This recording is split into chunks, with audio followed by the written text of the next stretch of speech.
जैसा कि आप यहाँ पर देख पा रहे हैं, ये आपका आज का कैमूर भभुआ जिले का जो है वो न्यूज़पेपर है, जिसमें आपके दिए गए कि 17 शिक्षकों की नियुक्ति में यहाँ पर आपके गड़बड़ी जो है पाई गई है। और अब यहाँ पर जिला शिक्षा पदाधिकारी कार्यालय कैमूर भभुआ की तरफ से इन लोगों से जो स्पष्टीकरण है वो यहाँ पर आपके जो है मांगे गए, जो कि इसको लेकर आपने देखा होगा कि कल ऑफिशियल एक लेटर भी जो है वो जारी किया गया था, जिसमें कैंडिडेट का डिटेल देते हुए आप लोगों से स्पष्टीकरण 24 घंटे के अंदर सबमिट करने को लेकर जो है बोले गए थे। आगे आप यहाँ पर देखेंगे तो ये जो 17 शिक्षकों का जो आपका डाटा दिया गया है, तो इसमें से सभी लोग यहाँ पर जो है वो शिक्षिका हैं। और जब यहाँ पर फीमेल कैंडिडेट के बारे में जिक्र कर दिया गया तो आप लोग यहाँ पर पता चल ही गया होगा कि क्या यहाँ पर आपका मैटर है। यहाँ पर वही आपका मैटर है कि ये लोग जो 17 शिक्षिकाएं जिनकी यहाँ पर संख्या आपकी दी गई है, जिनसे यहाँ पर स्पष्टीकरण मांगा गया, तो ये सभी लोग अदर स्टेट से हैं। और इन लोग का जो सीटेट में नंबर है तो यहाँ पर 60% यानी 90 अंक से यहाँ पर कम नंबर है। तो उसी को लेकर बोला गया कि बीपीएससी की परीक्षा पास करके यहाँ पर शिक्षक बने 17 जो शिक्षिकाएं हैं, तो उनके यहाँ पर प्रमाण पत्र में गड़बड़ी जो है मिला है। और इन शिक्षकों से जो स्पष्टीकरण है वो यहाँ पर आपका मांगा गया है। और यहाँ पर जो कैमूर भभुआ जिले के जो जिला शिक्षा पदाधिकारी हैं, तो उनका यहाँ पर कहना है कि जो आपका बिहार लोक सेवा आयोग यानी बीपीएससी के द्वारा जो यहाँ पर निर्गत दिशा निर्देश एवं विभागीय आदेश था, तो उस आदेश के आलोक में इन शिक्षिकाओं ने अपना विस्तृत जो विवरणी था तो वो यहाँ पर छुपाते हुए ये लोग यहाँ पर नियुक्ति पत्र जो है प्राप्त किए थे। हालांकि ये आपका यहाँ पर ऐसा कहना जिला शिक्षा पदाधिकारी कार्यालय कैमूर भभुआ की तरफ से बिल्कुल ही ये आपका गलत है, क्योंकि यहाँ पर देखिए कोई भी यहाँ पर जो अपना डिटेल है यानी डिटेल यहाँ पर छुपाने को लेकर बोला जा रहा है। और यहाँ पर जब आपका सीटेट का मैटर है तो सीटेट का जो प्रमाण पत्र है उसको यहाँ पर छुपाने को लेकर बोला जा रहा है। तो बताइए क्या कोई आज के इस जमाने में कोई छुपाकर इस तरीके से नौकरी कर सकता है? बिल्कुल वो यहाँ पर नौकरी नहीं कर सकता है, क्योंकि इसमें तो ऐसा था नहीं कि आप यहाँ पर फॉर्म सबमिट किया और फॉर्म सबमिट करने के बाद आप डायरेक्ट यहाँ पर नियुक्ति पत्र जो है वो ले लिए। आपने एग्जाम दिया, आपका रिजल्ट आया, फिर उसके बाद आपके काउंसलिंग हुए, कई बार आप लोग के दस्तावेज का सत्यापन किया गया, फिर उसके बाद फाइनली आपको अंत में जो है पदस्थापन पत्र मिला और जो आप लोग को विद्यालय आवंटित किया गया था उस विद्यालय में आप लोग यहाँ पर कार्यभार ग्रहण किए। तो ये भी यहाँ पर जो आपका डिटेल छुपाने को लेकर है, तो ये आपका मतलब आप यहाँ पर समझेंगे बिल्कुल ये आपका गलत है, पहली बात। दूसरी बात यहाँ पर जो आपका बोला गया है कि बिहार लोक सेवा आयोग के माध्यम से यानी बीपीएससी के माध्यम से जो आपका निर्गत जो आपका दिशा निर्देश जो है दिया गया था, यानी जो यहाँ पर बीपीएससी की तरफ से जो आपका नोटिफिकेशन जारी किया गया था उसका भी यहाँ पर आपके अवहेलना को लेकर जो है बोला जा रहा है। लेकिन ऐसा आपका बिल्कुल नहीं है। चाहे आप टीआरई फर्स्ट या फिर टीआरई 2 या फिर टीआरई थर्ड है, उसमें आप देखेंगे तो सीटेट का जो आपका नंबर है उसमें आपके साफ तौर पर बोले गए हैं कि आपका यदि सीटेट में 55% यानी सीटेट में आपका 82 अंक है तो बिल्कुल आप यहाँ पर सीटेट एग्जाम क्वालिफाई हैं। किसके लिए? यहाँ पर जो आपका बीपीएससी के माध्यम से जो शिक्षक भर्ती कराई जा रही है उसके लिए, जो कि वो तो आपका नोटिफिकेशन हो गया। और उसके बाद भी आपने देखा होगा कि यहाँ पर कुछ कैंडिडेट थे जिनके तरफ से आरटीआई जो है वो लगाए गए थे, तो उस आरटीआई का जवाब बीपीएससी की तरफ से आपका दिया गया था। और उस आरटीआई के जवाब में बीपीएससी की तरफ से स्पष्ट रूप से आपका बोला गया था कि कोई विशेष राज्य नहीं, यानी वहाँ पर कोई आपका राज्य का बाध्यता नहीं है। किसी भी मतलब अदर स्टेट के, चाहे आप किसी भी राज्य के फीमेल कैंडिडेट हैं, आपका सीटेट में यदि 55% यानी 82 अंक है तो आप यहाँ पर बिल्कुल बिहार की जो शिक्षक भर्ती है, चाहे आपका टीआरई फर्स्ट या फिर टीआरई 2 या फिर टीआरई थर्ड, क्योंकि नोटिफिकेशन में कोई आपका बदलाव नहीं है, तो आप यहाँ पर सीटेट जो है पास माने जाएंगे और बिल्कुल आप इसके लिए एलिजिबल हैं। ऐसा जवाब बीपीएससी की तरफ से आपके आरटीआई में जो है वो दिए गए थे। उसके बाद भी यहाँ पर कहना है कि जो आपका बीपीएससी की तरफ से नोटिफिकेशन या फिर दिशा निर्देश है उसका यहाँ पर जो ये लोग हैं वो यहाँ पर ध्यान जो है वो नहीं दी थी। तो यहाँ पर देखिए इनके तरफ से आप यहाँ पर समझेंगे कि एक तरफा आप यहाँ पर मान सकते हैं कि जो आपके माध्यमिक शिक्षा निदेशक की तरफ से 15 मई 2024 को जो आपके आदेश जारी किए गए थे, उस आदेश के ही आलोक में यहाँ पर जो आप लोग का इस तरीके से स्पष्टीकरण मांगना हो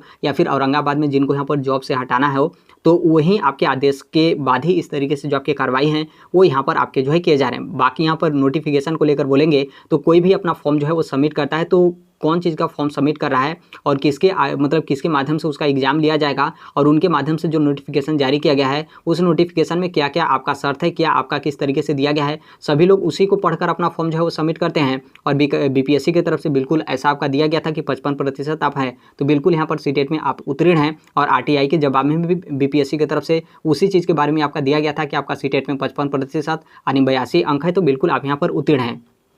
तो यहाँ पर जो जिला शिक्षा पदाधिकारी हैं जो कैमूर भभुआ के हैं, तो उनके तरफ से इस चीज़ के बारे में यहाँ पर आपके बोले गए हैं। यहाँ पर देखिए जो आपका स्पष्टीकरण सबमिट करने को लेकर है तो मात्र यहाँ पर 24 घंटे का समय जो है वो दिया गया है। तो आज आप लोग अपना स्पष्टीकरण जो है वो सबमिट कर दीजिएगा। बाकी हो सकता है कि सोमवार तक जो आपका स्पष्टीकरण होगा तो वो यहाँ पर आपके जो है ले लिए जाएंगे, क्योंकि कल आपका संडे है और ये जो आपका 24 घंटे का समय होता है, तो जब आपको लेटर प्राप्त हो जाएगा तो उसके बाद यहाँ पर जो आपका समय होता है वो यहाँ पर आपके 24 घंटा आपके जो है वो दिए जाते हैं। तो सोमवार तक आप अपना स्पष्टीकरण जो है वो सबमिट कर सकते हैं। सकते हैं। आगे आप यहाँ पर देखेंगे तो इसमें अब यहाँ पर बगल वाले न्यूज़पेपर में देखेंगे तो यहाँ पर जो 17 शिक्षिकाएँ हैं जिनको यहाँ पर नोटिस जारी किया गया और नोटिस जारी करने के बाद आपसे यहाँ पर स्पष्टीकरण मांगा गया है। तो इसमें आप यहाँ पर देख लीजिए जो आपके माध्यमिक शिक्षा निदेशक की तरफ से जो आपके आदेश जारी किए गए थे जो कि 15 मई 2024 को, कि यहाँ पर जो अदर स्टेट के फीमेल कैंडिडेट है उनका यहाँ पर सीटेट में 60% यानी यहाँ पर आपका जो है होना चाहिए, यानी आप लोग का यहाँ पर 60% से कम है जिनकी यहाँ पर संख्या 17 है। तो इसलिए यहाँ पर क्या है कि आप एलिजिबल नहीं हैं और आप लोगों से यहाँ पर जो स्पष्टीकरण है वो यहाँ पर आपके मांगे गए हैं। तो ये तो देखिए ये आपका स्पष्टीकरण मांगा गया बिल्कुल यहाँ पर सही है, लेकिन यहाँ पर तोड़ मरोड़ कर या फिर इस तरीके से कहना कि आप अपना तथ्य छुपाते हुए अपना फॉर्म जो है वो सबमिट की थी, तो बिल्कुल ये आपका यहाँ पर गलत है। हर एक चीज़ जो आपके डॉक्यूमेंट्स है उसे आप यहाँ पर देख सकते हैं। कई बार बहुत सारे अभ्यर्थियों की तरफ से आपके RTI लगाए गए थे और कई बार BPSC के पास कॉन्टैक्ट भी जो है जो टोल फ्री नंबर होता है उस पर किए गए थे। हर एक जगह से जो आपके रिस्पॉन्स है तो उसमें आपका यही बोला गया था कि आपका सीटेट में 55% यानी 82 नंबर है, तो आप यहाँ पर बिल्कुल एलिजिबल हैं। अन्यथा कोई भी यहाँ पर इस तरीके से फॉर्म जो है वो सबमिट नहीं करेगा, क्योंकि इसमें दोनों लोग का जो है घाटा है। एक तो जिनकी नौकरी मतलब इस तरीके से लगी है और उनकी नौकरी यहाँ पर जाने वाली है तो उनको यहाँ पर तो समस्या होगा ही, इसके साथ ही इनका जो सीट है वो यहाँ पर एक तरीके से बर्बाद होगा, क्योंकि पहले इस चीज़ के बारे में आपके अच्छे तरीके से क्लियर कर दिए गए होते तो फिर यहाँ पर क्या है कि ये जो मतलब जो दूसरी फीमेल कैंडिडेट थी उनका इस सीट पे जो है वो चयन हो जाता। तो ये जो आपका मैटर था इसको पहले ही अच्छे तरीके से आपका ध्यान न दिया गया और फिर अब यहाँ पर इस तरीके से जो आपका स्पष्टीकरण है वो यहाँ पर आपके जो है इस तरीके से मांगे जा रहे हैं और आप लोग का बोला जा रहा है कि आपका जो सेवा होगा वो यहाँ पर आपके समाप्त जो है कर दिए जाएंगे। तो ये जो आपका न्यूज़पेपर में यहाँ पर आपका दिया गया है तो इसको लेकर ऑफिशियल भी आपका नोटिस जो है वो जारी किया गया है। बाकी आप लोग कैमूर जिले के होंगे तो आप लोग को पता होगा, बाकी आप अदर स्टेट से होंगे तो आप लोग को लग रहा होगा कि ये जो आपके न्यूज़पेपर हैं तो अचानक इसमें कहाँ से आ गया। तो कल ही यानी कि 19 जुलाई 2024 को कैमूर जिले के जो जिला शिक्षा पदाधिकारी कार्यालय है तो वहाँ से इस तरीके से जो आपका स्पष्टीकरण है वो यहाँ पर आपके मांगे गए थे और सभी लोग यहाँ पर फीमेल कैंडिडेट थे और सभी लोग का जो सीटेट में नंबर था तो वो यहाँ पर आपके 60% से कम थे। तो आप अपना स्पष्टीकरण सबमिट कर दीजिएगा। बस जो आपका स्पष्टीकरण है वो यहाँ पर आपके एक फॉर्मेलिटी है। स्पष्टीकरण आप सही लिखें या फिर गलत लिखें, आपके स्पष्टीकरण से वो लोग संतोष हों या फिर ना हों, उनके तरफ से जो आपके इम्प्लीमेंट किए जाएंगे जो आपके माध्यमिक शिक्षा निदेशक की तरफ से 15 मई 2024 को जो आपका आदेश जारी किया गया था उसी आदेश को, और फिर स्पष्टीकरण आप सबमिट करिएगा। तो आप अपना बचाव हेतु जो कुछ भी आप यहाँ पर लिखना चाहते हैं आप यहाँ पर लिख सकते हैं और बाकी कुछ जो आपके दस्तावेज होंगे इसमें आप सबमिट करिएगा, जिसमें आपका BPSC का नोटिफिकेशन, यदि आप लोग TRE फर्स्ट में होंगे तो एक BPSC की तरफ से स्टार्टिंग में आपका शुद्धि पत्र जारी किया गया था जिसमें सीटेट में आपके कितने मार्क्स होने चाहिए उसके बारे में उसमें आपका दिया गया था। तो ये जो आपका शुद्धि पत्र होगा उसे आप यहाँ पर जो है वो सबमिट करेगा। उसके साथ ही जो BPSC की तरफ से एक RTI का जो जवाब है उसे आप यहाँ पर पूरा कोशिश करेगा कि उसको आप यहाँ पर जरूर जो है वो सबमिट करेगा, क्योंकि आप लोगों के लिए जो मेन होगा वो यहाँ पर आपका शिक्षा विभाग का जो 15 मई 2024 को जो आपका आदेश जारी किया गया है वो आप लोगों के लिए मेन नहीं है। वो तो आप लोग का चयन हो गया इतना दिन के बाद, अब यहाँ पर इस तरीके से जो है वो जारी किया जा रहा है। जो आप लोगों के लिए मेन होगा वो यहाँ पर जो आपका BPSC की तरफ से पहले का जो आपका नोटिफिकेशन था वही आपका मेन होगा, क्योंकि कोई भी फॉर्म सबमिट करता है या फिर मान लीजिए आपका चयन हो जाता है और आगे चलकर कोई आपका विवादास्पद स्थिति होती है जो कि वर्तमान में भी इस तरीके से हुई है, तो जो आपका नोटिफिकेशन होता है वही आपका जो है मेन होता है, क्योंकि आप नोटिफिकेशन को जो है वो चैलेंज करते हैं। क्योंकि आपने किसको देखकर फॉर्म सबमिट किया था, आप शिक्षा विभाग के नियुक्ति पत्र को देखकर आपने फॉर्म सबमिट नहीं किया था,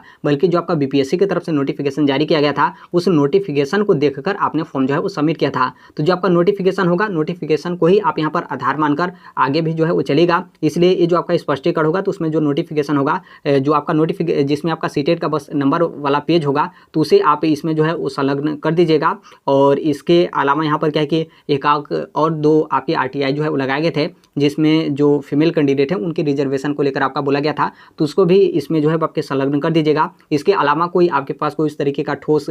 उस तरीके का कोई लेटर वगैरह होगा तो वो भी इसमें जो है वो संलग्न कर दीजिएगा। तो अब मेरे कहने का मतलब यह है कि जब भी आप अपना स्पष्टीकरण जो है वो सबमिट करेगा आप थोड़ा सा मजबूत जो है अपना पक्ष रखकर आप अपना स्पष्टीकरण सबमिट करेगा। हालांकि बता दें कि जो आप अपना स्पष्टीकरण सबमिट करेंगे तो आपके स्पष्टीकरण से कोई प्रभाव नहीं पड़ेगा, लेकिन आप अपना स्पष्टीकरण जब भी दे रहे हैं तो आप सही तरीके से स्पष्टीकरण दीजिएगा। ऐसा नहीं कि आप आन के मन की तरह आप अपना जो स्पष्टीकरण है वो यहाँ पर आप जो है वो सबमिट कर दिए। तो अभी के लिए तो यही अपडेट है। बाकी इसके संदर्भ में जैसे भी अन्य अपडेट या फिर इन्फॉर्मेशन होते हैं आप सभी लोग को पता होगा कि हम इस platform right to education India जो शेयर कर ही देते हैं। और अभी तक इस चैनल को आप सब्सक्राइब नहीं किए होंगे तो सब्सक्राइब करते बेल आइकन को प्रेस जरूर कर लीजिएगा। मिलते हैं नेक्स्ट वीडियो में, तब तक के लिए thank you, bye bye, take care, all the best. Thank you for listening, God bless all, thank you.